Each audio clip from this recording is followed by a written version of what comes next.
Yeah, I think I'm mainly going to be talking about the fourth of Martin's connections that you mentioned this morning, about joining up the science and the policy. But you'll see throughout my presentation there are other connections as well, not least the joining up of the natural and the social sciences. I should hold my hands up here, I am a social scientist. And also making the connections between disciplines and across institutions in the way that Andy's just talked about. So as Ruth said, RESAS, or what was RERAD to those of you who work in the main research providers, brings together scientists, economists, statisticians and researchers, as well as GIS specialists. So it's quite unique within Scottish Government of having such a broad base of skills. In terms of the presentation today, what I want to do is talk a little bit about the role of RESAS within the Scottish Government, the support we have and are providing for climate change policy, and how we draw on external understanding and expertise. And I want to conclude with a few thoughts on some of the challenges of providing evidence for policy and some ideas about how the impact of research and analysis can be enhanced. I'm not going to read all that out, but essentially the role of RESAS is about supporting development and delivery of effective policies, and all the other things sort of sit under that. So monitoring, evaluating outcomes, responding to emerging issues, stimulating cross-sectoral thinking and debate. But what we're essentially about is how can we ensure that the policies that are formed by government and then transform into practice and delivery, how can we make sure they're as good as they can be? Climate change was obviously a strategic priority under the last government, and we can expect it to remain so under the current government, not least because it's the same administration in terms of party colours. And of course, we have the Climate Change Act, which gives some very ambitious targets, which are of course statutory requirements. So some very quick examples of how we've exercised this role in relation to climate change. I mean, subsequent to the passage of the Climate Change Act, there's been a lot of attention on, well, actually, how do we achieve these targets? What are the measures that we need to implement in order to actually reduce the emissions by the targets that we've set ourselves? In my division, we've been mainly focused on work around agriculture and waste, but we've also played a coordinating role in terms of drawing together analysis from across the office so that we provide an overview of all the key sectors. Monitoring and evaluating outcomes, we collect a lot of data. We look at data in terms of performance data and emissions data, and we also undertake evaluations. So we're currently completing a review of the Climate Challenge Fund, and we're just about to kick off work looking at the impact of farming for a better climate, which Angie mentioned earlier. And we also obviously need to respond to emerging issues. So we've done work recently looking at the impact of the economic downturn on emissions, and previously on the impact of rising fuel prices. We also need to establish a sound evidence base for the future, and that might be specific projects like the improvement of the greenhouse gas inventory, or things like the strategic research programme delivered by the MRPs, which I'll come on to later. So how do we do that? A number of different ways. We do quite a lot of secondary analysis and research, so reviews of existing evidence, international comparative research, data modelling. We collect and collate data, we provide advice, we commission research, but that's both short-term research and more strategic longer-term research. And we also have a key role around knowledge brokerage and exchange, with a view to making best use of the wider evidence base and capacity wherever it exists, whether that be in the wider public sector or in the MRPs and academia more widely. Just to give a bit of an insight into some of the support for climate change that we've been providing over the last few years. And obviously one of the main drivers was the Climate Change Scotland Act. We're very much involved in the bill and seeing the bill through Parliament. And as I've just mentioned, we've been doing a lot of work subsequent to the passage of the Act about mitigation. What are the measures that we need to take in order to achieve the targets?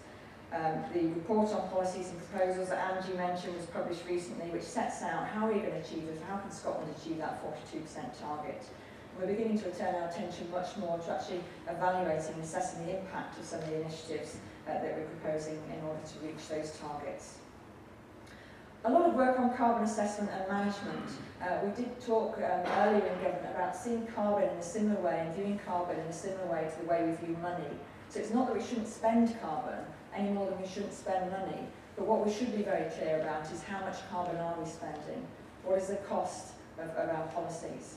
And what is the cost, actually, the carbon cost of our spend? So work that we did to do the carbon assessment of the budget, which was a new methodology which also includes consumption, for people who mentioned the need to look at consumption as well as production.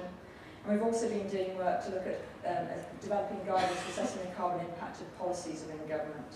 But what we've always said as part of that work is that quantification in and of itself doesn't take us a huge step forward, or certainly doesn't take us to where we need to go. So one of our emphases has been on carbon management. How do we make best use of that data to actually inform decision-making processes, principally within government, but also more widely? So for example, we've been doing work recently to establish the carbon footprint in the dairy sector.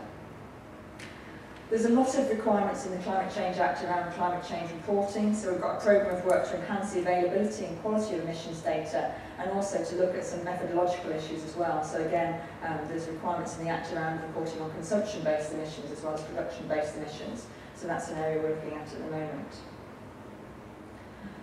I think adaptation has sometimes been seen as a little bit of a poor cousin to actually mitigation.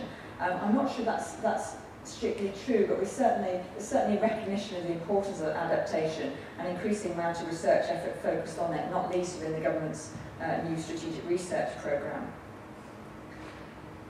Climate change behaviours, I will mention. I think Angie said I would mention it earlier. I'm getting a bit of a reputation among colleagues of being a bit of a behaviour change bore, but I think that's because quite often I am in circles where I think we're focusing on the technical, we're focusing on the environmental science, and we haven't necessarily always thought as much as we need to think about some of the social science.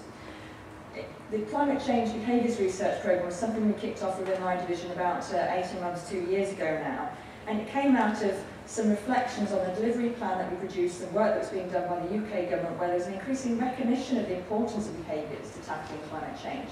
But it was almost like that's too difficult for us to deal with. So to give an example of that, the UK Committee on Climate Change produced a number of marginal abatement cross curves, like the one that Dominic showed earlier, and they gave them what they call a haircut to take into account there was all this behavioural change stuff that they didn't know about but would affect uptake, but didn't then actually do work to look at it. So what we were trying to do was, I think, be a little bit more ambitious and say, yes, this is difficult, but we need to do more work to understand, well, what are the behaviours that we need to try and influence, and how can we do that? And it is critical when we look at the progress we're making towards meeting the emissions targets in the Act. It's not unimpressive. If not impressive, it's certainly not unimpressive, and production-based emissions are going down.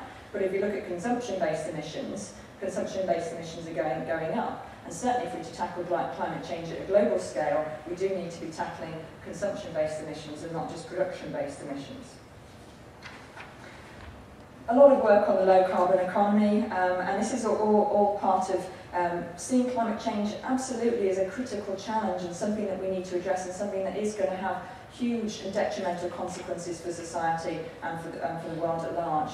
But recognising also that as a country, there are some opportunities presented by climate change, not least within the renewables sector. And for any of you who've read the SNP manifesto, and indeed the other manifestos, a huge focus on renewables and the potential they have to be Scotland's next oil, if you like, in terms of benefits to the economy. How do we work? Well, we work actually, I like to talk about as working in partnership with policy rather than actually supporting policy in terms of a customer-supplier relationship. And we do work very closely, having ongoing policy discussion and dialogue rather than just one-off meetings. And it comes back to one of the things Anne was saying earlier about the importance of conversation and dialogue as a basis for actually good ideas and actually working out what's needed and what's going to be effective. In terms of working with evidence, we're very keen to make best use of existing evidence. We're aware there's an awful lot of really good research out there. And one of the challenges with working in government is how do we harness it and how do we bring it into government to inform policy and indeed to inform practice in a streamlined way.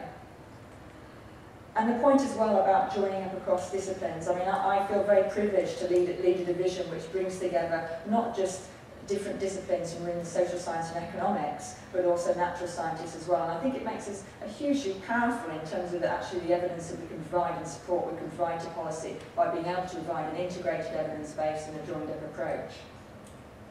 And we do work very closely with the main research providers, which luckily Dominic talked about earlier, so I don't need to go through and mention by name, and the wider HEI sector.